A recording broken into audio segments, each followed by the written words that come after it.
Hi everyone, thanks for returning to yet another podcast or whatever the fuck it is these things are. Thank you so much for joining in. What I'm going to be talking about here is the discovery of new planets, new stars, and universal properties all around, and the amazing things that we can discover not only in space travel, but with the technical spaceships and the technical descriptions that we come across. As far as the gourds and being able to move up line by line, with each spherical, circular response. And so what happens is there's kind of a circle thing. You start out from the bottom, you keep moving upward. You go from one circle to the next, and it's spherical. And it kind of looks like a twisted sort of triangle, a twisted sort of pyramid. And it's the strangest fucking thing. You get used to it after a while. And these kinds of starships, these kinds of, I should call them star bases, the way that the command centers work is just phenomenal. There's a lot of circuitry involved. There are a lot of different pieces involved, a lot of modules that connect to each hub. And it's made of millions, billions of hubs all at one time. Bigger than the sun, bigger than all sorts of things, that you've encountered in the universe. So, as you know, life is just a lot of bullshit. It's a lot of bullshitting. It's a lot of stupidity. It's a lot of nothing for nothing's sake. And what does it create in everyone? What does it do? It just kind of creates a sort of a craziness, sort of a, oh, excuse me, what the fuck is your problem? And it's just kind of like, well, deal with it, right? So as you know, I keep continuing down and down with this as I keep doing this podcast, or whatever the fuck you want to call it. It is what it is. I just do what I do, and that's where I destroy it. I destroy it all. I fix it all. I repair it. I make it that much better.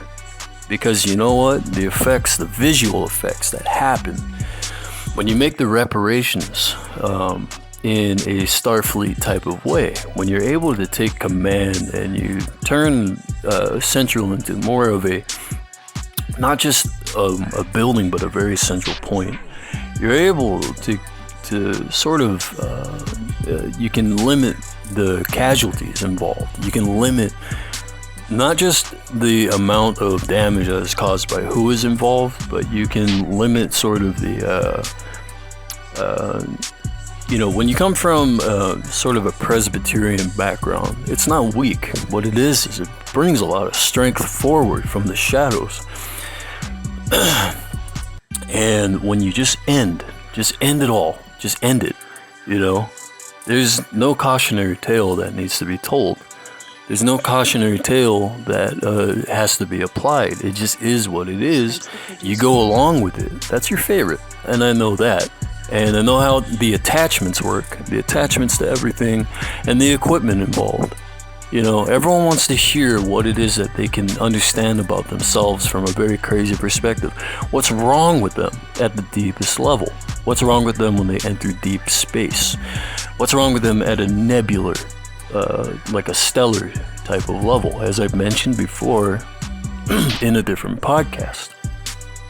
And as I'm spacing it out, as I'm able to create an end to the destruction, the monstrosities, and the nastiness that occurs, I'm able to do the amazing. And I create the amazing, and I just keep going with it. Don't let life tell you, otherwise. I mean, life's not the thing that's telling you otherwise. What it is just a bunch of drivel, and you just bounce it out. You bounce it out, let it be what it is. It's not your fault. Sometimes it has to do with hot sauce. Sometimes it has to do with the secretion of sort of a painful liquid that comes out of a lot of different pores. And those pores don't necessarily have to belong to human beings. It could belong to the robotic.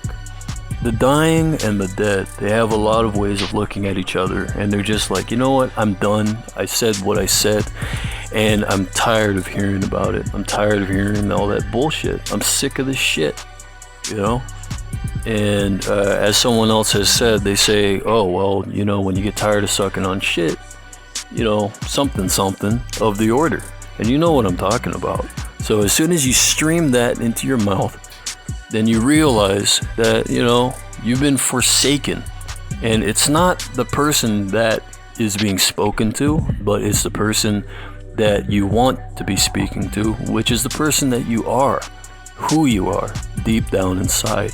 So when you're able to recognize that, and then you can fly out of your own dark space, when you can fly out of the black hole that you've created in your own heart and in your own head, because you can't deny anymore how depressing and how depressed the decisions that have been made are, then you're able to kind of putter yourself to sort of a space station, I guess 4, and you can connect yourself to, perhaps a rescue pod of some sort. So when you're rescued, you finally figure it out, you realize who you are, you realize where you sit in all this, threatened or non-threatened, as you've received no threats in technicality. And anytime that you have received threats in technicality, you know it, and you know when the right timing is.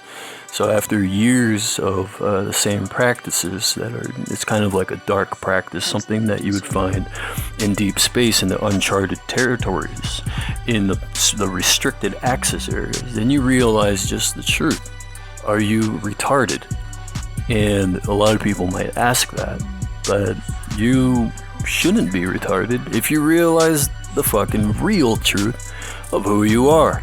And that's where the light at the top of the torch is lit. That's why they hand it off from one person to the next. And it's like a Greek mythology type of thing. So when you can finally just have a little bit of a breather, when you actually realize that a lot of the pieces that you've composed of yourself are broken up and it kind of like a big puzzle, then you're just like, I don't know what to do with myself. I don't know how to deal with myself. And it's almost like a drinking sensation would overcome you. But it's not going to be happening because there's something that's just very clearly in the way. And that's what's going to happen. You already know that. The truth is already applied. The yelling already occurs when you are at a state of heightened, not only awareness, but frustration. And so when you just are sick of hearing yourself, when you're sick of hearing anyone else, you kind of put on the blinds, you turn it to like a vertical, maybe a horizontal, depending on the diagonal version of it. And you are able to raise those blinds, the windows that are sealed, in a way that makes them thick. It's a very thick glass covered with kind of a dust, a rain. Sometimes there's like an acidic rain that happens in an industrial area. And as that comes down, it's hard to water that out. And then you realize the truth about yourself, that you don't want to be involved. It's too hard. It's too difficult. You can't help yourself. You can't stand it. You don't know how to stand yourself. And then you kind of file down. You file for divorce, or you file for widowing, or you file for singling. And then you can file for a relationship. And that's where you realize the truth of who you are, the imbalances that have occurred, the intertwining of the imbalances and the balances. And because of that stupidity, you can't help but just be an idiot. But you're actually really smart. You're smart, and you know that you're smart because that's your ego's drive to be fulfilled in a sense that isn't humbling, but is more arrogant than normal. And so as soon as you realize how ignorant you actually fucking are, as opposed to how genius you actually are, then you're able to see the wicked web that has been weaved and why you can't get out of it. And why, if you want to get out of it, you have to get out of your own shitter. So fuck that shit. Fuck your life up. Get your life back on track. Love your life. And be a good person. Be a wonderful person. Love yourself. Enjoy all these wordings and all the different things that I've pieced together here. So have a wonderful time. Thank you so much for listening, and fuck.